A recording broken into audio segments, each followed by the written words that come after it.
बहुत ही ज़बरदस्त परफॉर्मेंस था, बच्चों में कॉन्फिडेंस लेवल बहुत हाई था और टीचर्स बहुत डेडिकेटेड हैं। और सबसे अच्छी बात ये थी कि पूरा प्रोग्राम बच्चों ने कंडक्ट किया और बड़े कॉन्फिडेंस से उन्होंने अपनी परफॉर्मेंस की।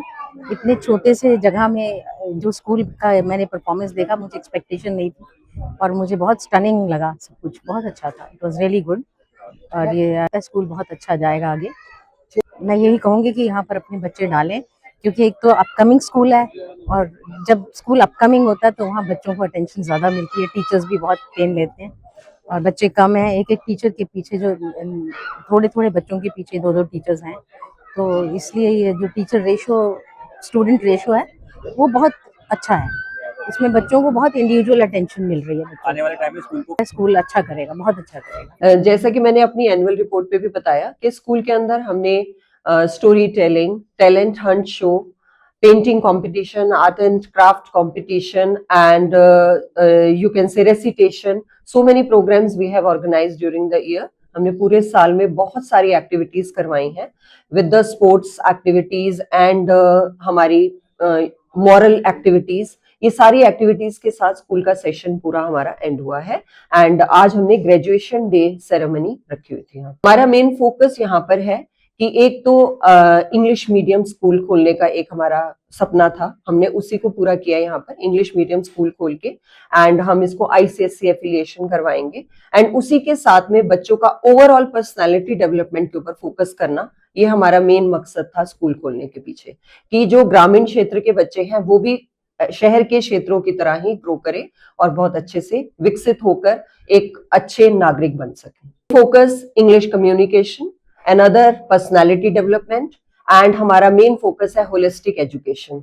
खाली एकेडमिक एक्सीलेंस इज नथिंग, उसके साथ साथ में कुछ ऐसी एक्टिविटीज भी करवाई जाए जिससे कि उनका ओवरऑल पर्सनालिटी डेवलपमेंट हो। आप देख सकते हैं कि वो स्टेज पर भी आए, स्टेज पे वो माइक पे भी बोल रहे हैं, तो मेन उनका पब्लिक स्पीकिंग का फेयर कम करना एंड कॉन्फिडेंस लेवल को इंक्रीज करना, ये हमारा मेन फोकस था, जिससे हम दूसरे स्कूलों से अलग हैं। देखिए, जहां पर हमें लगेगा कि ये नीडी पेरेंट है और इनका बच्चा बहुत अच्छा है पढ़ाई में, तो डेफिनेटली हम उसको फी कंसेशन या कुछ ना कुछ एग्जेम्पशन हम दे सकते हैं और सर उसके लिए हमेशा तैयार भी रहते हैं देने के लिए और कुछ ना कुछ एफर्ट्स डालते रहते हैं कि जो फैसिलिटी हम देके एक बच्चे को ग्रो करवा सकते हैं, डेफिनेटली उसके ऊपर वर्क करें। हमने स्मार्ट क्लासेस कंसेप्ट तो स्टार्ट नहीं किया है, लेकिन हमारा मेन फोकस है activity based learning and playway method, क्योंकि हमारे पास अभी छोटी क्लासेस के बच्चे हैं। जब हमारे थोड़े बच्चे सीनियर क्लासेस में आएंगे तो हमारा प्रैक्टिकल लर्निंग वे या आप कह सकते हैं लर्निंग बाय डूइंग मेथड से हम उनको पढ़ाएंगे। अभी हमारे पास 27 स्टूडेंट्स हैं राइट नाउ और अभी जो एडमिशन की लाइन में है दे आर अराउंड 40 के करीब अभी एडमिशन हो चुके हैं एंड अभी आगे और हो रहे हैं ड्यूरिंग दीज डेज। मतलब ऐसे तो है कि पेरेंट्स पढ़े लिखे हो तो हमें उसका बेनिफिट तो मिलता है, लेकिन अगर हम बोले कि हम सिर्फ पेरेंट को देखें कि अगर पेरेंट एजुकेटेड नहीं है और अपने बच्चे को पढ़ाना चाह रहे हैं तो हम नहीं पढ़ाएंगे, ऐसा नहीं है। डेफिनेटली हम उन बच्चों को भी पढ़ाना चाहेंगे जिनके पेरेंट्स अनएजुकेटेड हैं। रेडी तो we are definitely taking them. यही बोलेंगे कि mobile, no to mobile, and हम अपने सारे बच्चों को यही सिखाते हैं, say no to mobile, no use of mobile. And जो भी हम काम करवाते हैं, जो भी कुछ भी मोबाइल पे हम नहीं भेजते हैं एक्सेप्ट कोई मैसेज अगर पेरेंट्स को भेजना है, दैट वी आर। एंड कहीं ना कहीं हम बच्चों को गाइड कर रहे हैं कि बुक्स की स्टडी या आप कह सकते हैं टीवी के ऊपर दिखा के स्मार्ट वे ऑफ लर्निंग, उस मेथड से ही हम उनको पढ़ाएं, ना कि मोबाइल से। बिल्कुल कोई ट्यूशन का कोई फोकस ही नहीं है, ट्यूशन होनी ही नहीं चाहिए मेरे हिसाब से।